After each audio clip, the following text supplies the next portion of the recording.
different languages that aren't English, and we don't have enough resources to be able to translate all of them manually one by one. But our first attempt at solving this with a machine learning system, we could say, oh, Google Translate's out there. That's pretty good. Why don't we just take the book, put it in Google Translate, and see what happens? And it's good a lot of the time, but it has these kind of catastrophic failures. For example, translating this into no delicious, delicious, which isn't particularly useful as a translation.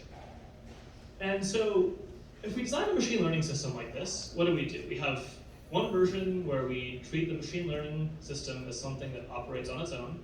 It takes an input, it produces some output, and then if it's bad, a human can come in and correct it. There's no sort of new user interaction or experience design there. It's just something where we try to offload something to a machine and otherwise fall back to a person.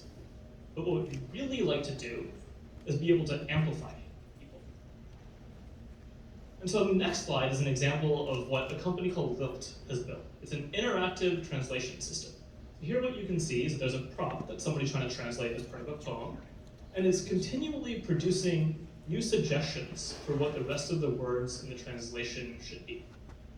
And as somebody translating this, you look at this and you say, oh, it doesn't actually want to say isolated rivers or lonely drains, but rather lonely rivers, because it's poetry. There's a lot of evocative things that you want to get out of this type of imagery that a machine might not be able to infer on its own. But by having something like this, you can translate much, much more quickly. When it produces something that you expect, you can go with that. When it produces something that you don't want, you can fix it. And it's very different from, I'm going to give you an example of a really bad translation, and you're going to go ahead and edit all the words manually, because that's painful.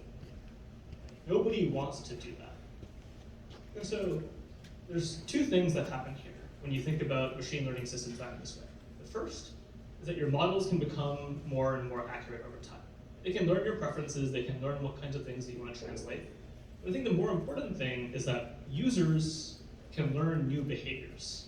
And these are new behaviors that were never possible before. Right? Here is, how do I work with a machine learning system to translate something in real time that would have otherwise taken me so much longer?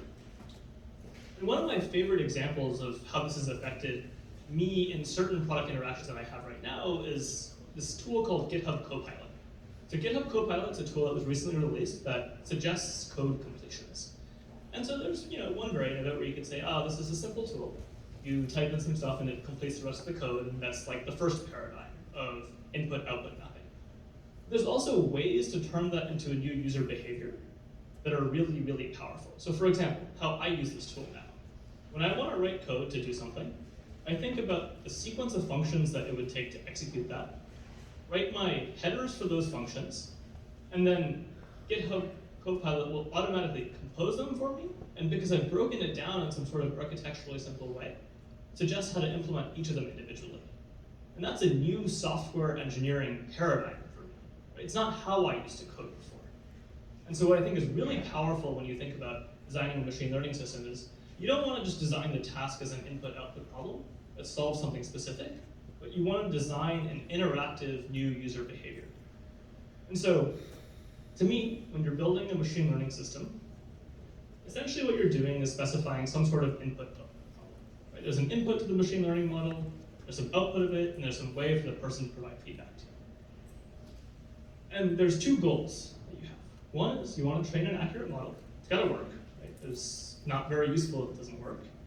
The second thing is you have to design a user experience that can create this kind of amplified behavior. And this is also very different from optimizing to a benchmark or things like this, right? That's the first version of how you solve new tasks, and then you take it and you turn it into this really human-centric paradigm. And this kind of question is actually really, really important to us at Whisper. So some brief context on Whisper, we're a seed stage company. We are building new neural interfaces for more natural human-computer interaction. And our core emphasis is thinking about this in terms of what should that product experience and interaction look like, so we can actually deploy this into a consumer market to reimagine how computers and humans should interact. And the core guiding question that motivated us to work on